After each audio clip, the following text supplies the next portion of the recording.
welcome to another week's reading vlog. It is Tuesday afternoon. I haven't yet updated you this week because I haven't had any books finished to talk about, but I am nearly finished with The Rose Cord, hoping to get that one completed this evening, so I thought I'd update you with my thoughts so far. I'm really enjoying this book. It's a solid fantasy read. Nothing groundbreaking, nothing that hasn't been done before, but that's the charm of it really. It fits very well into that traditional fantasy character. It reads quite fairy tale-esque, both with the setting, which is very kind of medieval European style with castles and forest settlements and this kind of thing.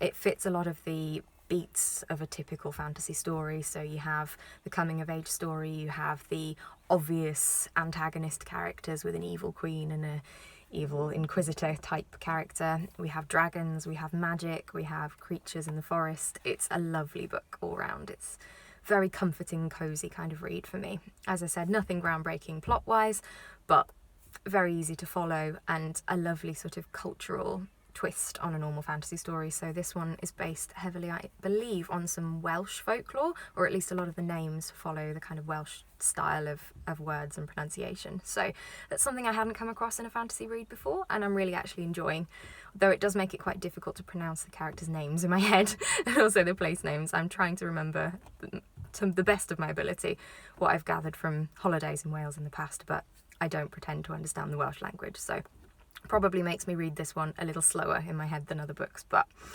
it doesn't really affect my enjoyment of the story at all. Really enjoying what I've read so far.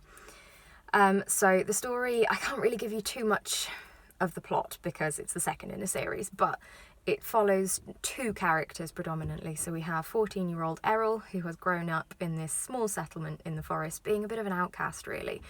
There are some questions as to his parentage and his lineage, and he's never really felt like he fitted in with the other children in the village. And during the first story, he is whisked away to this training facility to become part of the Inquisition program. So they train people up in the society to hunt dragons, essentially. Dragons are almost extinct in their culture, and the few that are left are hunted mercilessly.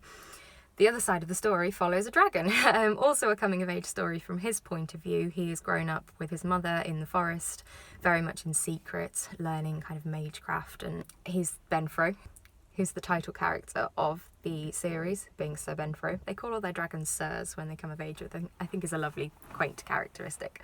But the two storylines run parallel to each other. There's a little bit of crossover between them, but I'm not going to give you any spoilers on that one. So as I said, thoroughly enjoying this read so far, and I'm hoping to get that finished this evening. I think I have about 170 pages or something left, so I should be able to get through that within a couple of hours this evening. I have no specific plans tonight, so it will be home and cosy reading as usual. I'm hoping to play some tennis later this week, so may not read a huge amount more. I need to decide what my next read is going to be, actually. I'm still pushing through A Sprinkle of Sorcery at work, but that may or may not get completed this week. It might roll over into next week, but I'm in no hurry to finish that book.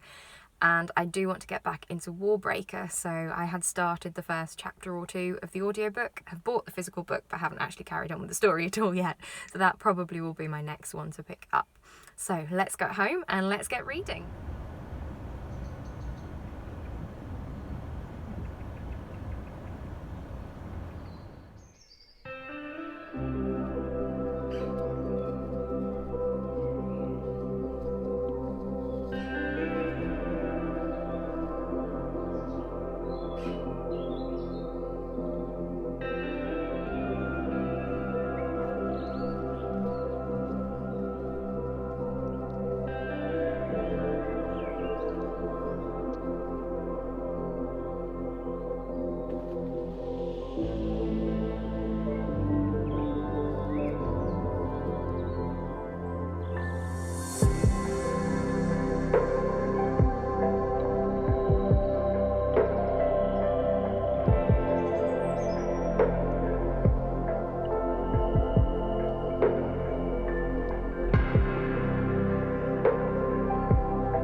Hello, it's Friday evening and I'm just dropping in with a very quick update. I've not actually read very much more this week, which is very annoying.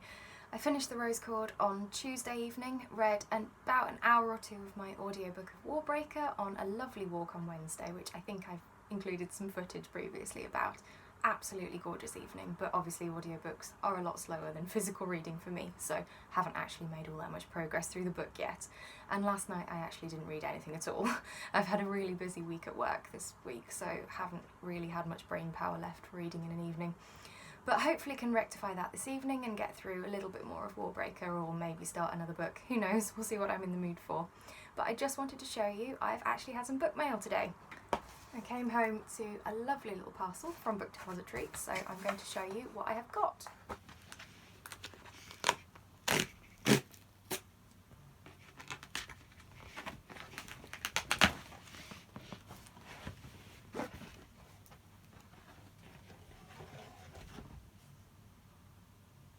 I'm so happy with this purchase. I'm in love with the cover, with this gorgeous green and the little elephants and snake and leaf designs all in this beautiful shiny material. And I love the contrasting red end pages as well. It's just a beautiful little book. I'm really excited to get to this at some point, and loving that I'm building up my collection of these gorgeous editions of children's classics, really getting me back into the genre, and I hope I can fit a reread of this book finally in the next couple of months. Hello again, it's the following morning and I have a few more packages to unbox with you. So a couple more have arrived from my latest Book Depository order, and another mystery parcel, which, if it is what I think it is, I'm really excited to open. So if we start with the books first, let me see if I can get these open. I'm never going to be able to do this one-handed, bear with me. So we have the other two books I've ordered from my children's classic series, which I'm now collecting. So we have The Adventures of Robin Hood and we have Peter Pan. Peter Pan I do already own a copy of, but not as beautiful as this lovely edition, with the Captain Hook ships and little Tinkerbell on there, and the lovely bright green end pages here.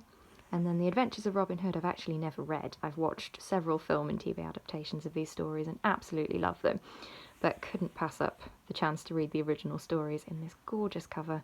The trees of Sherwood Forest, the little stags here, and the beautiful castle, presumably Nottingham, again with contrasting red end papers like the Jungle Book, which we had yesterday. So really excited to get to both of these. Peter Pan is well worth a reread for me, long overdue, and Robin Hood, as I said, will be a new one for me to start. And my second parcel is what I hoped it would be. If we open that up here, I've finally got round to purchasing some candles from Becca in the Books candle shop called Grace and Honey. So first we have Treat Yourself. Raspberry, candy floss, licorice, strawberry and caramel, with that beautiful print of a bookshelf, probably Becca's own bookshelf, on there. If we unscrew this one, it's a beautiful pink rippled design there, with an absolutely gorgeous scent, I can confirm. Second up, we have another one with some sort of pink colour. I know this one. So this is Pale Daughter. This is the Nevernight inspired candle, named after the title character Mia. This is vanilla cream and gold wine, which I think is some sort of bourbon whiskey, and don't those drips just look like blood? Very appropriate for Mia. This one is covered in red glitter, which looks absolutely gorgeous. Ooh, I really like that scent. That is beautiful. It's a kind of burnt vanilla type flavour. I really like that one. I always tend to like the baking sort of scents, and that fits rather well in my category. And then the third one we have is the Domovoy. This is a beautiful blue one with a little rose design on here. Salted caramel, fudge, chocolate and brown sugar. Again, fits with my love of baking scents. And this one is named after one of the characters, one of the old gods, in the Winter Night trilogy by Catherine Arden, which I recently read and really enjoyed. Again, glitter on this one, and this beautiful blue colour. Ooh, and another absolutely gorgeous scent. I honestly could eat both of these. They smell so good. So I'm really excited to start burning these and reading my books to these beautiful scents. So thank you very much, Becca, and I really hope I can get some more of your candles in the future.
It is Sunday afternoon and it's time for a reading update. I've just got back from a very wild and windy tennis match, so forgive the appearance, the hair's looking a little dishevelled this afternoon.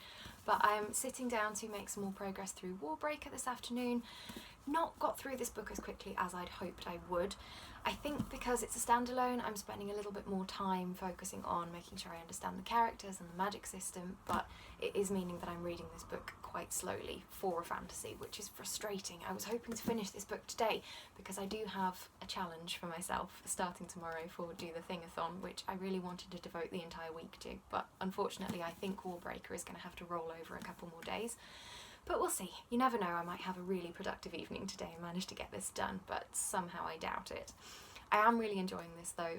It's a high 4 stars, I would say, at the moment. Maybe we'll push up to that 5, but I'm thinking probably it will be a solid 4, like all of Sanderson's works have been so far for me.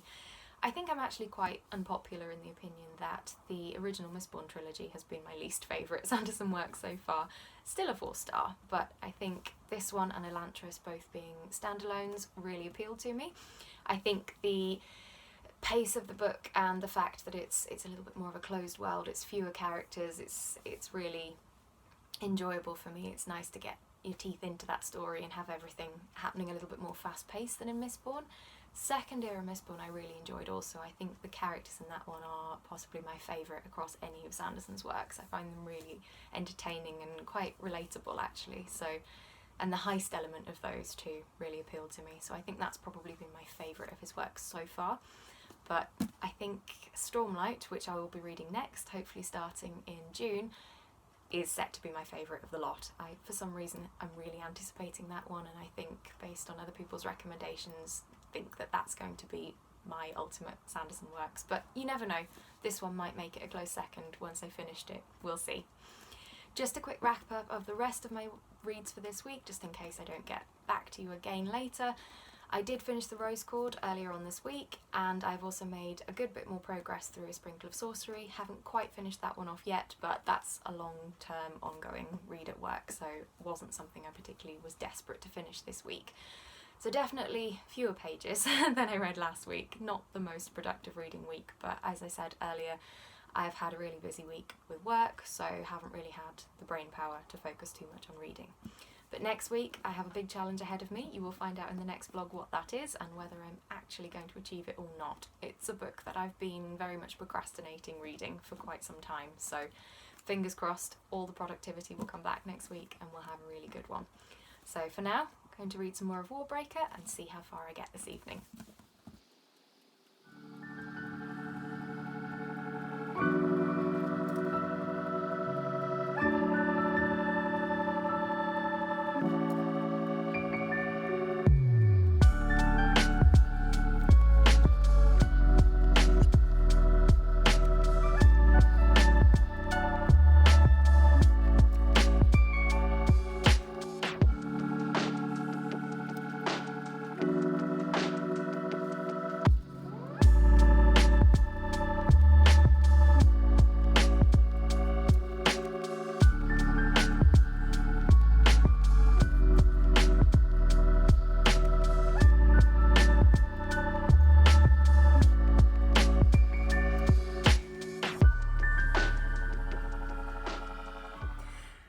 Just wrapping up this video as it's now Monday and we're on to the next reading week. I didn't quite get round to finishing Warbreaker last night, but I did get through about another 100 pages, so made a decent bit more progress.